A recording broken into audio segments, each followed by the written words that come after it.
Tu es bénie entre toutes les femmes, et Jésus, le fruit de ton sein, est béni. Sainte Marie, Mère de Dieu, priez pour nous pauvres pécheurs, maintenant et à l'heure de notre mort. Amen. Gloire au Père, et au Fils, et au Saint-Esprit. Comme il était au commencement, maintenant et toujours, dans les siècles des siècles. Amen. Marie, Mère du Verbe. Priez pour nous. Marie, Mère des pauvres. Priez pour nous. Marie, épouse de l'Esprit. Priez pour nous. Marie, Reine immaculée de l'univers. Priez pour nous. De l'Évangile selon saint Jean. Moi, je suis la vigne, vous êtes les sarments. Celui qui demeure en moi, et moi en lui, celui-là porte beaucoup de fruits. Car hors de moi, vous ne pouvez rien faire.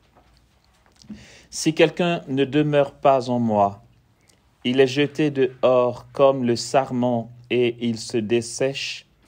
On les ramasse et on les jette au feu et ils brûlent. Si vous demeurez en moi et que mes paroles demeurent en vous, demandez ce que vous voudrez et vous l'aurez. C'est la gloire de mon Père que vous portiez beaucoup de fruits et deveniez mes disciples. Comme le Père m'a aimé, moi aussi je vous ai aimé, demeurez en mon amour. Si vous gardez mes commandements, vous demeurerez en mon amour comme moi j'ai gardé les commandements de mon Père et je demeure en son amour. Je vous dis cela pour que ma joie soit en vous et que vous soyez comblés de joie. Voici quel est mon commandement, vous aimez les uns les autres, comme je vous ai aimé. Nul n'a plus grand amour que celui-ci, déposer sa vie pour ses amis. Vous êtes mes amis si vous faites ce que je vous commande. Je ne vous appelle plus serviteur, car le serviteur ne sait pas ce que fait son maître, mais je vous appelle ami, parce que tout ce que j'ai entendu de mon Père, je vous l'ai fait connaître. Ce n'est pas vous qui m'avez choisi, c'est moi qui vous ai choisi et vous ai établi pour que vous alliez et portiez du fruit et que votre fruit demeure, afin que tout ce que vous demanderez au Père en mon nom, il vous le donne. Ce que je vous commande, c'est de vous aimer les uns les autres. Amen.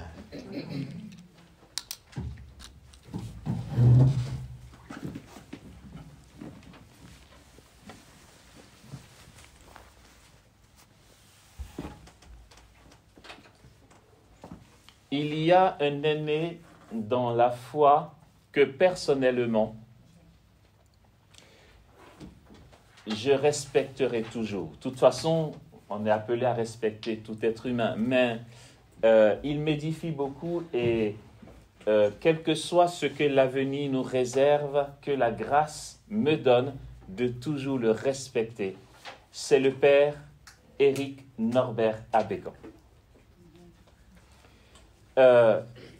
Il a eu un rayonnement, un peu plus qu'aujourd'hui, un rayonnement dans les années 1990, notamment en Côte d'Ivoire, mais aussi dans la sous-région, en Afrique. Je veux dire, moi, j'étais jeune converti, j'avais 18 ans, et nous partions au rassemblement du renouveau charismatique, et quand c'était le Père Éric Norbert Abégan qui venait, c'était des dizaines de milliers de personnes. Vous savez, pour les Ivoiriens, vous savez, hein, l'ambiance que ça provoquait. Il fallait y aller super tôt. Certains venaient la veille pour réserver avec des nattes et tout, parce que, ben oui, qui ne voulait pas le voir, qui ne voulait pas être le plus proche possible pour le voir exercer son ministère au micro, de paroles de connaissances super précises et tout, le mec quoi. Alors, il m'édifie beaucoup, c'est que autant l'Église connaît des personnes qui ont porté du fruit, ça leur est très vite monté à la tête Et non, mais c'est vrai. Et puis finalement, côté obéissance, c'est pas leur fort et ça bug. Et puis il y a des conflits avec les autorités parce que on veut sécuriser notre renommée, on veut rester les number one, vous voyez. Mais prêtre de Jésus-Christ, de l'Église catholique, il a toujours été en accord avec son évêque et dans l'obéissance. En plein rayonnement, on lui a demandé d'aller aux études au Canada. Il y est allé. Il est resté le temps qu'il fallait. Le Seigneur a continué son œuvre en Côte d'Ivoire. Et il revient, je veux dire, il ne fait pas genre, ouais, mais c'est moi à Bécan, je veux un truc, reprendre mon ministère. On le met en paroisse. Il est curé de paroisse. Il fait la messe de semaine à 19h. Il va au presbytère, il fait l'accueil. En fait, il a une vie normale de prêtre comme tous les autres. Et moi, rien que ça, pour moi, ça valide l'authenticité de la grâce en lui. Et de sa maturité aussi. D'accord ? Voilà, vraiment, je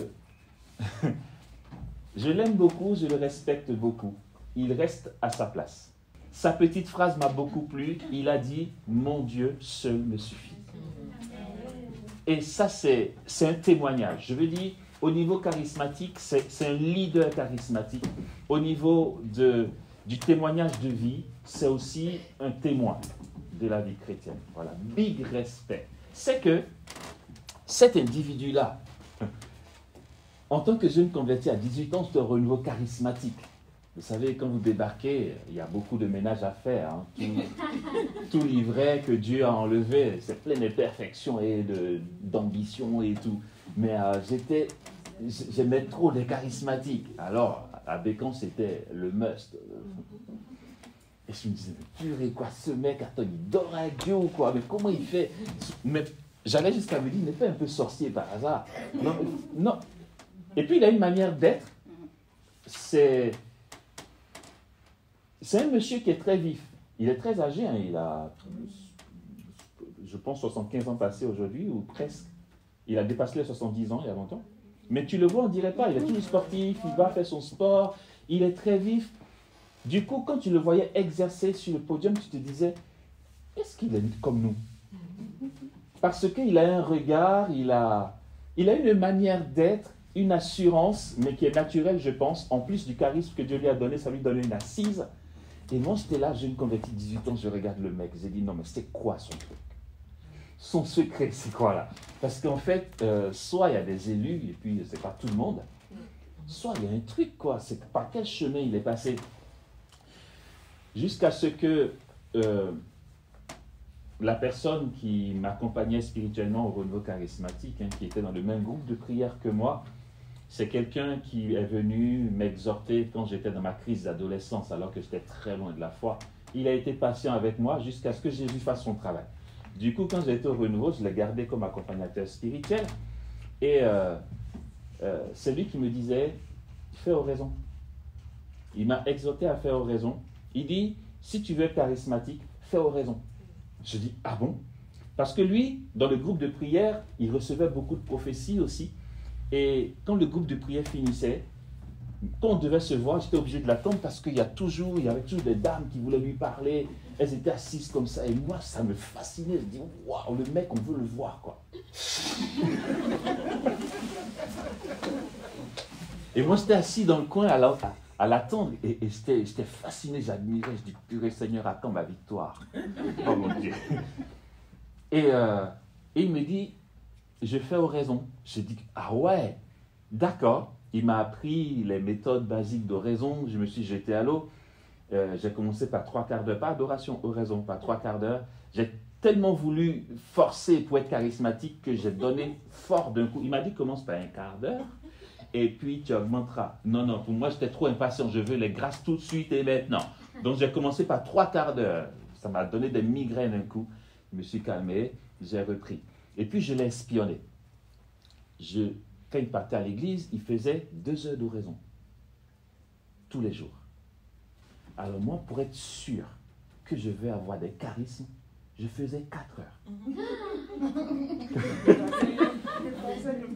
Ah non, mais parce que je voulais être sûr, quoi. Parce que je me suis dit, si j'ai fait 2 heures comme lui qui dit que Jésus voudra me donner... La file sera trop longue. Ah ben... Et du coup, je faisais 4 heures, je l'espionnais. Il restait là 2 heures, j'étais là avec lui. Et puis quand il partait, je rajoutais 2 heures encore. Quand je sortais de l'église, je disais, voilà, allez, maintenant il n'y a plus qu'à. Jusqu'à ce que j'entende de sa bouche un jour, il me dit, tu sais, à Bécon, il n'y a pas de secret. Hein. Il veille devant le Saint-Sacrement. J'ai dit, quoi? C'est ça le truc. Mais j'en voulais tellement que du haut de mes 18 ans, avec la permission de ma mère, j'allais tous les mardis soirs à la paroisse. Le gardien me connaissait. Je restais là de minuit à 6 heures du matin, devant le tabernacle fermé. Il y avait juste la petite lumière rouge. Je tombais de sommeil, j'étais là, c'était n'importe quoi. Mais j'étais là, Jésus, tu vois, je suis là. Écoute. Mais je l'ai fait ça pendant plus d'1 an. Tous les mardis, j'y allais. Au point qu'un jour, mon grand frère qui n'y comprenait rien, parce que ma mère disait, accompagne ton petit frère, il est tard. Je partais vers 23h45. Et lui, il était saoulé parce qu'il était fatigué. Un jour, il m'a dit, tu fais quoi ici, au fait? J'ai dit, non, j'adore Jésus. Il dit, il est où? J'ai dit, tu vois la lumière rouge là-bas? Il dit, mais tu es bête ou quoi? Tu t'es assis devant une petite lumière rouge. Il dit à maman, mais attends, Stéphane est complètement... Il a quel problème? Tu vas, tout est noir, il n'y a personne, il y a une petite lumière rouge. Il dit qu'il est assis devant toute la nuit. Eh bien, c'était ça. Je faisais ça. Eh bien, regardez. Non, en fait, il n'y a vraiment pas de secret. Je vais vous raconter une petite histoire. C'est rien du tout, mais pour moi, à 18 ans, c'était... La grâce acquise représentait quoi, d'après vous? Ma nuit d'adoration. Ma décision d'y aller. Et mes 4 heures chaque jour. Quand je finissais ma nuit d'adoration, je partais manger du garba. Je dormais. Ben oui. Je dormais et à mon réveil, je partais faire 2 heures quand j'avais veillé. Les autres jours, je faisais 4 heures. Et ça venait pas. J'attendais. Mais alors, mes intentions n'étaient pas très purifiées. Mais bon, je sais que Jésus me regardait, souriait parce que j'étais jeune converti. Je partais m'asseoir à la statue de la Vierge. Je disais, Marie, tu sais, intercède, je veux des charismes, je veux parler en langue, je veux prophétiser. Et je faisais tout le rosaire juste pour ça. Et ça durait 6 mois, 7 mois, il n'y avait rien. Mais je ne me décourageais pas. Et puis un jour, je vais à la confession, le samedi, comme je le faisais parfois. Je suis dans le rang de confession, je me dis, ah purée, c'est bientôt mon tour, qu'est-ce que je vais bien dire comme péché? Je vais faire, comment on appelle ça? Prise de conscience, je ne sais pas quoi. Je vais ouvrir la bouche pour dire Seigneur. Quand je veux dire Seigneur, ça me... Je veux dire Seigneur. Alors, je me lève, je dis à la personne qui est juste avant moi, je dis, je reviens, je vais vers les toilettes pour essayer. J'ai dit, je me mets à prier en langue. Je dis, attends.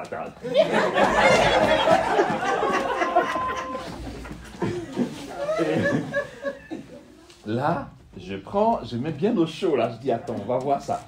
Je me confesse, je fais la messe après la messe. Je me retire dans un coin plus calme. Et ça jaillit, la vache. J'ai pas dormi cette nuit-là, j'ai pris un nom toute la nuit. Non mais attends, j'ai attendu ça, je vais pas couper mon cœur. Non mais j'en ai profité à bloc. Ça pour faire 5 minutes. Ça vous fait 5 minutes. Là, ça vous fait 5 minutes, franchement. Non, attendez, moi je suis pas de ceux à qui on a imposé les mains, ça jaillit sans effort. J'ai donné, voilà. J'ai fait des rosaires pour prier en langue. Et donc, voilà, et puis donc, ce qui se passe, c'est que je continue mes nuits d'adoration, grâce acquise, sauf que moi, c'est à 17 ans que j'ai rencontré le Seigneur. Je suis rentré au renouveau, je débarquais, je découvrais tout. Donc c'est à 18 ans que j'ai fait toute cette expérience-là et que j'ai commencé à parler en langue. J'étais le petit jeune du coin. Et puis, le berger m'a dit, écoute, on n'a pas de fraternité jeune, je vois que tu es zélé, tu es assidu, tout ça, tu ne veux pas ouvrir une fraternité jeune? Donc, je vois quelques potes, on ouvre la fraternité jeune du renouveau charismatique de la paroisse, et j'en suis le responsable. Ok. Du coup, le grand noyau m'a intégré dans le grand noyau. Enfin, voilà. Mais voilà, j'étais toujours le nouveau venu. Je regardais les autres avec admiration. La prière en langue, en fait, tout s'est enchaîné, j'ai prié en langue, et comme j'arrêtais pas, mais j'abusais le truc, je vous assure. Non, l'Esprit Saint a dû regretter de m'avoir donné ce truc-là. Mais je corobochais, quoi. Je partais à l'INSAC, à l'école d'art, mais dès que je me réveillais le matin à 5 h du matin pour aller au 85 prendre le bus, dans la douche, je commençais. Je priais en langue dans le bus. Et pendant le cours, je ne pouvais pas. Donc, j'étais là comme ça et je priais en langue à l'intérieur. Je voulais que ça vienne. Je dis, mais attends, quoi, le truc. Mais je veux, Esprit Saint, je sais que tu existes. Tu as fait de grandes choses avec les apôtres. Je ne sais pas quoi te dit, comment te dit, j'en sais rien. Mais envoie, quoi. Balance, tu vois. Le dawa. Donc, j'y allais à fond. Et puis, quoi, 3-4 mois après que j'ai prié en langue, j'ai commencé à prophétiser. La mélodie est venue dans la prière en langue. J'ai commencé à chanter en langue. Et comme ça, un jour, à force de faire oraison, pas adoration, c'est-à-dire dans la méthode que m'avait apprise mon accompagnateur, je me faisais une image de Jésus et tout. Mais à force de faire oraison, ça évoluait. Et un jour, lors du groupe de prière du renouveau charismatique des jeunes, pendant la louange, c'est comme si j'imaginais Jésus, pareil à quand je faisais oraison, mais sauf que là, c'était bizarre, j'avais la certitude que ce n'était pas qu'une projection, c'était réel. C'était une certitude, c'était là. Et c'est comme si Jésus était au milieu de nous, on était assis en cercle comme ça, et qui passait, donnait des grâces, il bénissait là et tout. Et il arrive devant une personne, et je vois son cœur qui est serré avec de l'affliction.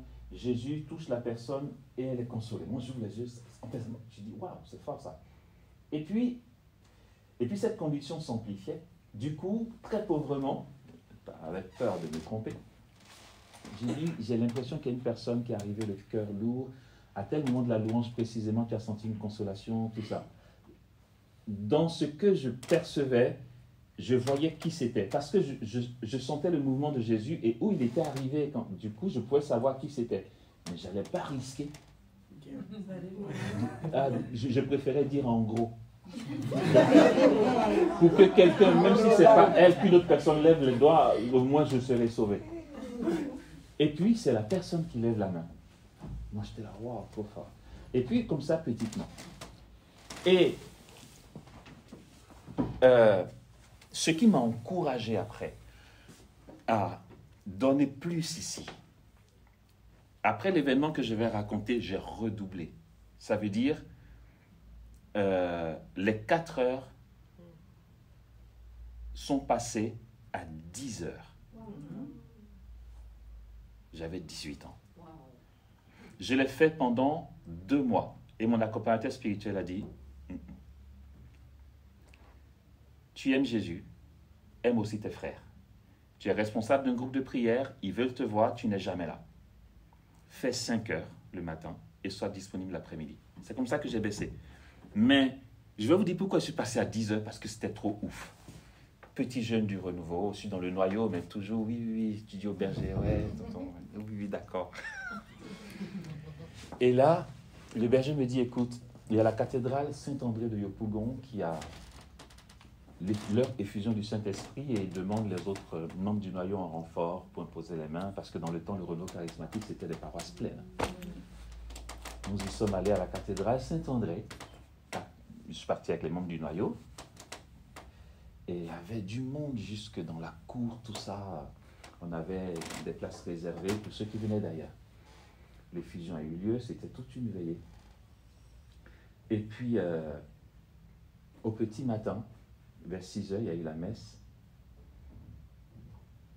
Et après la communion, j'ai à cœur que Jésus a guéri une personne qui avait des maux d'yeux. J'ai dit non. Même pas en rêve, je vais dire une chose pareille. Tu n'es rien, mon gars. T'es un petit rien du renouveau. Non, mais là, il y avait le berger diocésain. il y avait mon berger et tous les bergers des groupes de prière avec le membre du noyau, des vieux, de la vieille, du renouveau.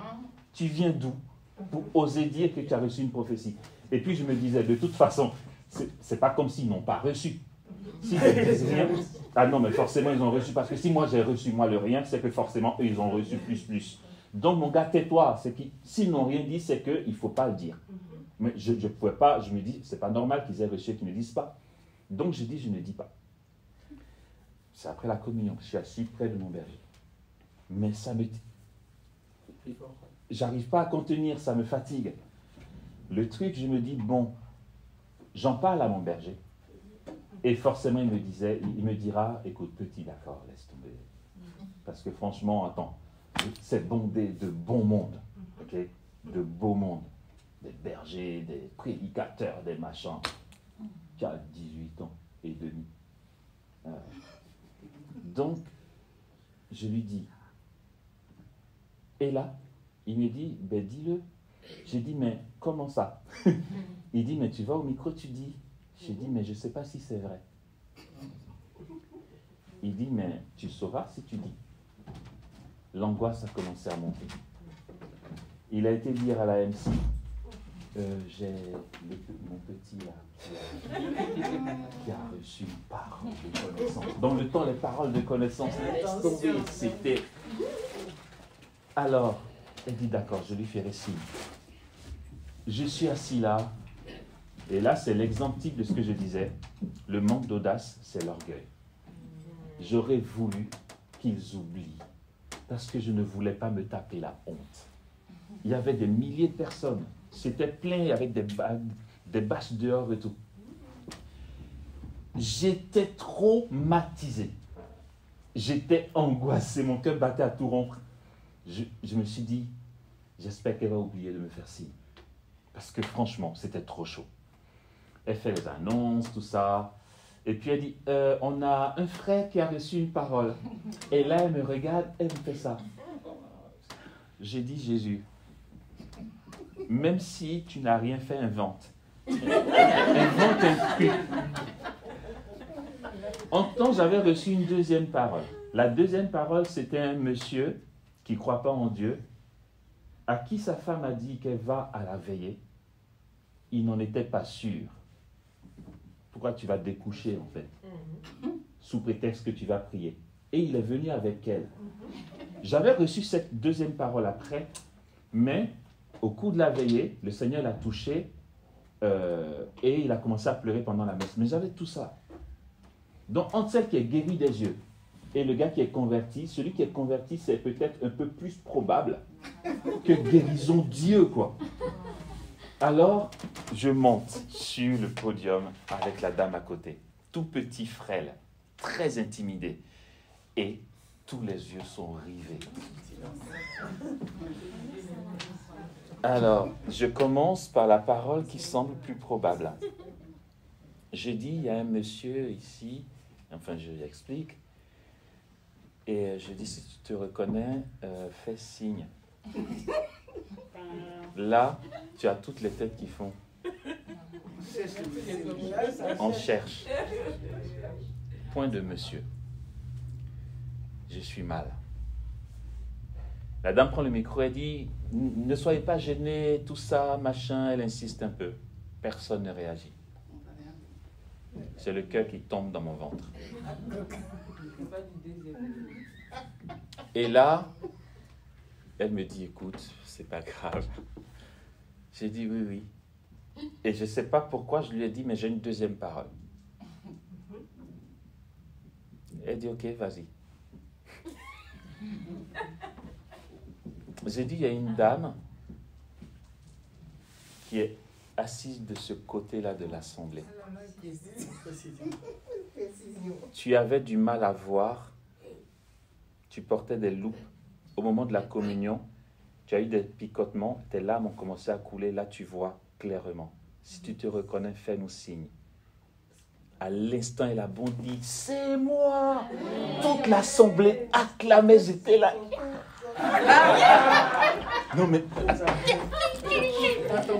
Alors, mais attendez, là, attends, laisse tomber de mon kéké maintenant. Là, je dis...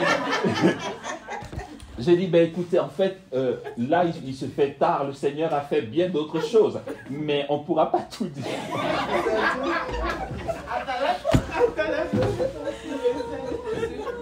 Non, mais figurez-vous, et je ne sais pas pourquoi, l'ambiance était comme ça dans mon diocèse, mais à cause de cet événement-là, la retraite ouverte qui a suivi, qui était prêchée par un dominicain, il a dit, lui, n'est pas charismatique, le berger diocésain a demandé des personnes dans les différents groupes de prière charismatiques pour être autour du prêtre. On a sélectionné le jeune. Et celui qui a les paroles du connaissance. Voilà, le petit là, ton petit, d'accord? On était 5 dans le diocèse qu'on a nommé, c'était un ministère qui naissait comme ça, les référents charismatiques du diocèse. Mais ça me sortait d'où? Je me suis dit, mes nuits d'adoration. Non, mais il paraît qu'à Bécon, il fait ça. Mais moi aussi, je faisais. Et puis voici. Du coup, non, mais attends, j'étais tellement béni que je dis, mais en fait, 4 heures, c'est pas suffisant, les gars. Comme ça paye, on va faire 10. Peut-être que...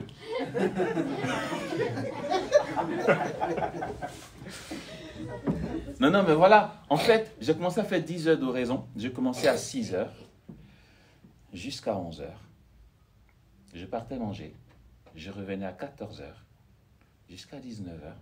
Je faisais la messe. Après la messe, je faisais mon rosaire en rentrant chez moi. C'était mon programme pendant 1 mois. 1 mois et demi par là. Après, je continuais que 5 heures d'oraison. Et je faisais dans mon immaturité. Immaturité parce que tout dépendait de ce que je recherchais. Je faisais oraison au Saint-Esprit. Parce que je voulais être charismatique à fond. Mais ceux qui criaient là, waouh, le petit, et bien sûr, vous savez, comme on dit chez nous, affairage. Dire, ouais, tu vois, Stéphane qui est à la paroisse Saint-Marc, waouh. À l'effusion, il a donné une parole de... Et ça se répand, c'est joli à voir, c'est glorieux, tu respires. Et ça, tu ne peux pas prévoir. Après la communion, c'était le bon plaisir de Jésus. Mais ce qu'ils ont occulté, c'est toute l'année que j'ai passé les mardis à faire.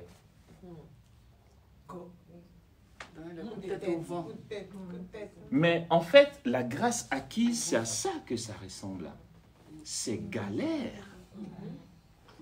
Si on regarde à la difficulté qu'on a dans la grâce acquise, on ne fera rien. Et d'un coup, le Seigneur, d'une manière ou d'une autre, quand il veut, nous bénit et ça renforce notre volonté pour ici. Je veux dire, les fruits abondants dans la grâce infuse peuvent se faire voir plus ou moins rapidement. Mais peu importe. Sachons juste une chose. Aucune prière n'est gaspillée. Aucune. Même Jésus, je t'aime. C'est pas gaspillé.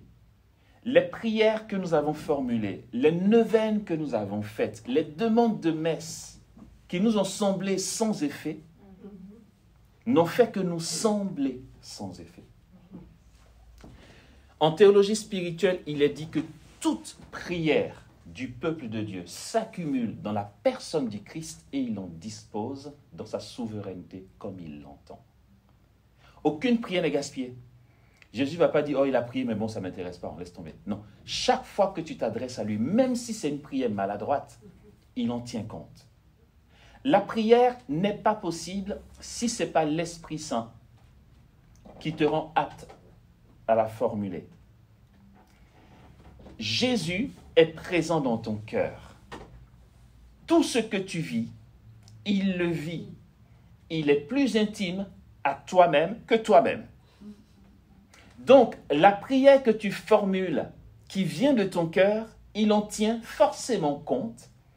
Et cette prière porte son fruit, même si ce n'est pas comme tu l'entendais. Les fois où tu as prié, que tu as eu l'impression que Dieu n'a rien fait, ça servit ailleurs. Soit pour toi, soit pour ton avenir. Il y a des fois où on est béni et puis on se dit, mais j'ai rien fait. Ou encore, des personnes naissent, là encore on peut citer le Padre Pio, des personnes naissent et elles ont des grâces extraordinaires.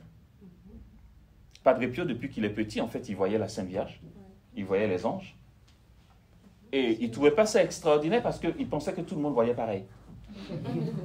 Ouais, il en parle une fois à son ami d'école qui lui dit, quoi? Tu vois? Et Padre Pio fait, quoi? Tu vois pas? Voilà, parce que ça lui est tombé dessus. Et Mère Yvonne Aimée de Malétroit, celle en qui Jésus a manifesté tous les états mystiques de tous les mystiques de l'Église réunis. Au point que elle-même se dit, qui je suis? Est-ce que je suis humaine? C'était très fort.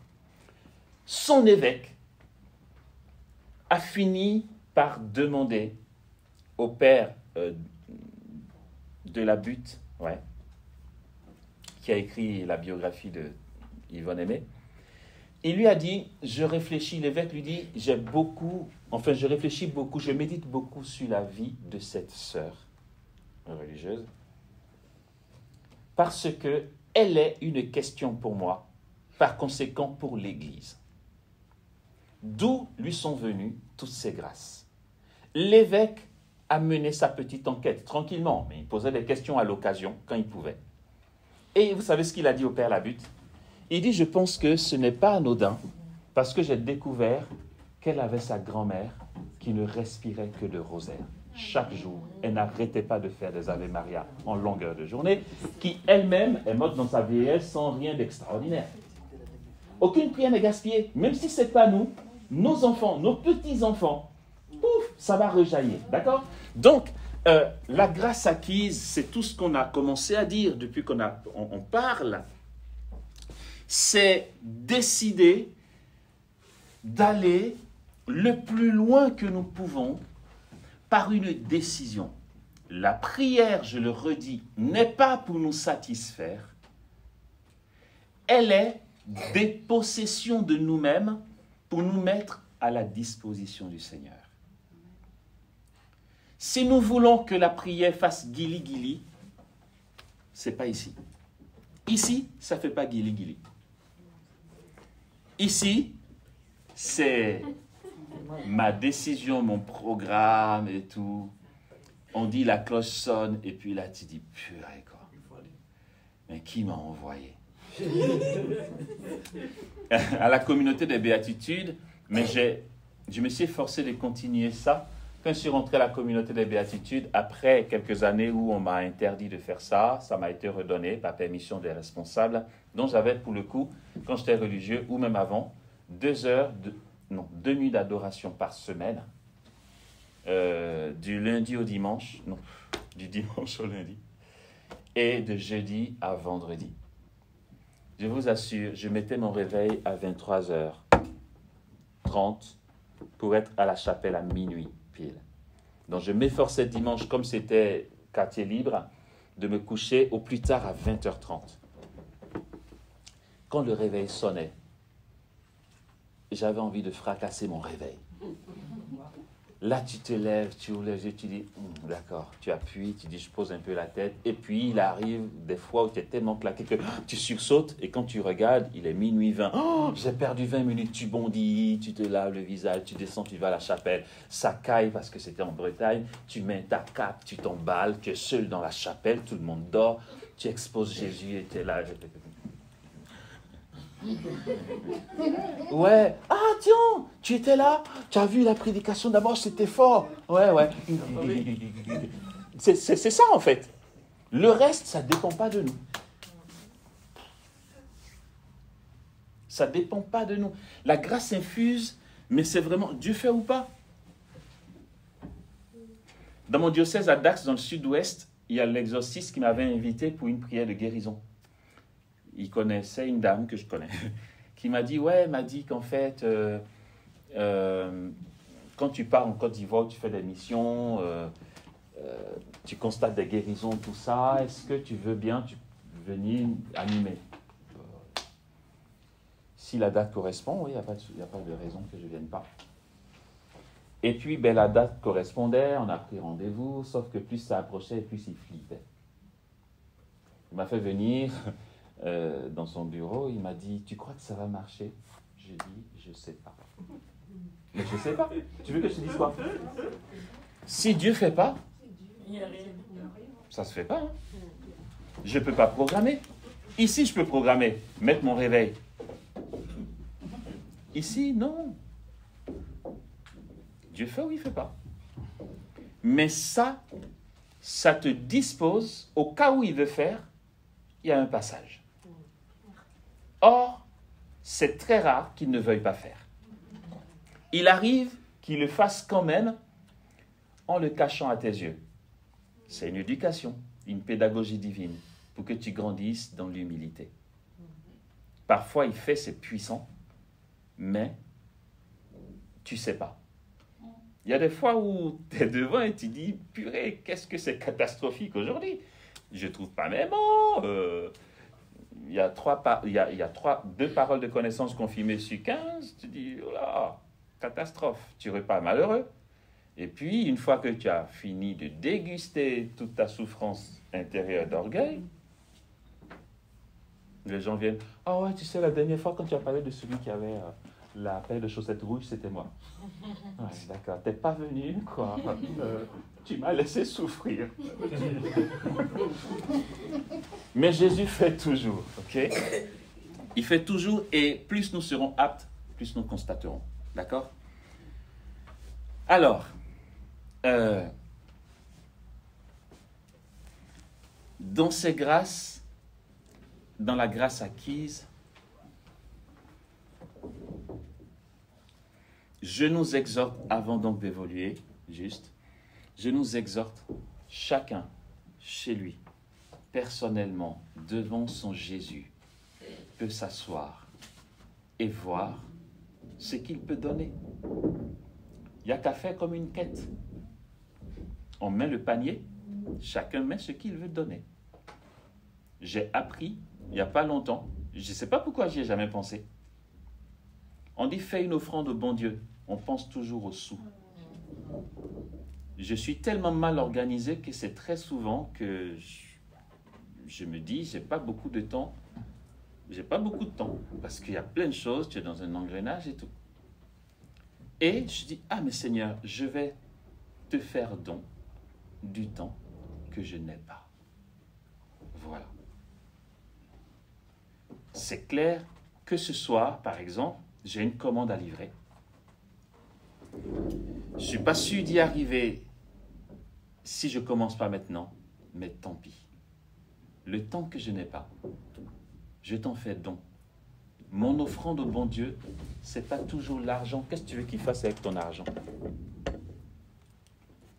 J'offre à Dieu le temps que je n'ai pas. Voilà. Donc, on va faire comme une quête. Chacun devant Dieu va voir ce qu'il veut donner à Jésus. Jésus, j'ai été à la retraite, j'ai entendu. Moi, écoute, ce que je peux te donner, c'est 15 minutes par jour. Il prendra. C'est pas grave si tu lui dis ce que je peux te donner, c'est 10 heures par jour aussi, tu vois.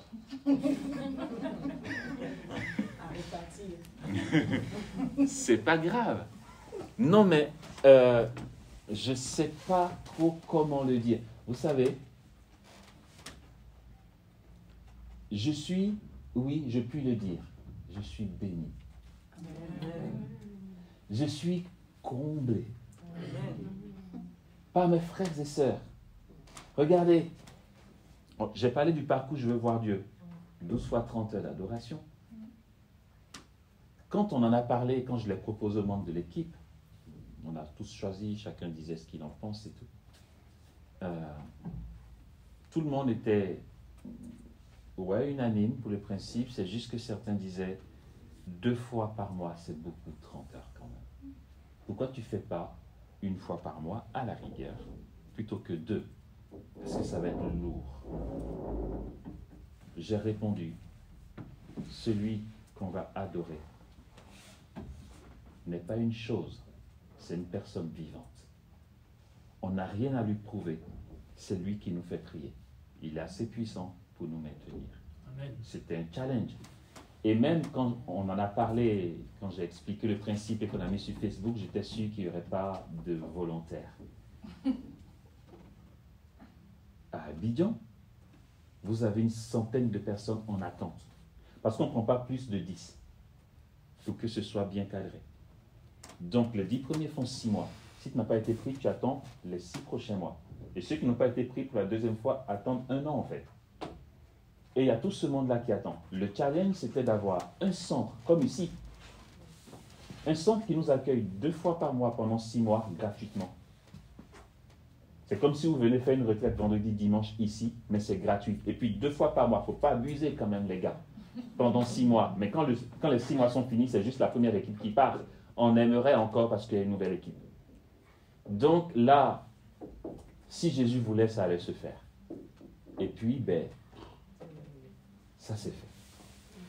On a trouvé des centres qui nous ont accueillis gratuitement. Le plus dur, c'était la Belgique. Qui je connais en Belgique? Elle cherche un centre. On n'en trouve pas, mais attendez, vous rigolez ou quoi? Un centre qui vous accueille du vendredi à dimanche gratuitement. Il y a l'eau, il y a le courant, tout ça. Et en plus, 2 fois par mois, sur 6 mois. Qui va faire ça? 12 jours. Alors ceux de Belgique me disent c'est chaud. Elle dit ouais, on va faire payant. Je dis non, on ne fait pas payant. Il est temps qu'on donne Dieu sans argent là, c'est bon. Ça suffit là. Et puis un jour, celle de Belgique m'appelle et me dit écoute, il y a le recteur de Banneux qui veut te parler. Oh, mon cœur saute, le recteur de Banneux, purée. On ne se connaît pas en fait, je vais dire quoi? Bonjour, je suis chrétien, je m'appelle Amos Lily, on aimerait venir prier gratuitement. Enfin, je ne savais pas comment lui dire, je me suis dit, allez, je lui explique simplement, il dit oui, c'est oui, il dit non, c'est non. Donc voilà, elle me dit, je t'envoie son numéro, ok, j'enregistre son numéro, il ne m'appelle pas. Mais forcément, il a d'autres choses à faire que d'appeler un inconnu qui prétend machin. Donc elle me dit, mais toi appelle-le. J'ai dit, tu crois que je peux? Elle dit, appelle-le. J'appelle, il ne décroche pas. 1 heure après, ça sonne, c'est lui. Je prends ma respiration, je dis, c'est qui je vais tomber? Allô? Allô? Je dis, oui. Il dit, oui, vous m'avez appelé. J'ai dit, oui, en fait, c'est une telle, m'a donné votre numéro. Vous êtes bien le recteur de Banneux? Oui, oui, tout à fait, oui. Je dis, je m'appelle Amos. Il dit, Amos Dibi? J'ai dit, oui. Il dit, frère Amos. Je dis, oui, c'est qui?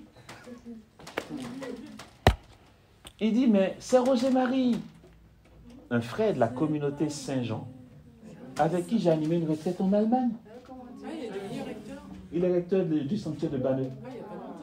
Je ne sais pas, mais en fait, j'ai dit, non, c'est pas vrai, c'est toi. Il dit, mais oui, c'est toi. Mais pour ton affaire, il n'y a pas de problème, hein, vous venez. Là, je dis non, Jésus voulait là, parce que franchement. Et donc, ceux d'Abidjan, et regardez la première équipe. Non, mais c'est hallucinant.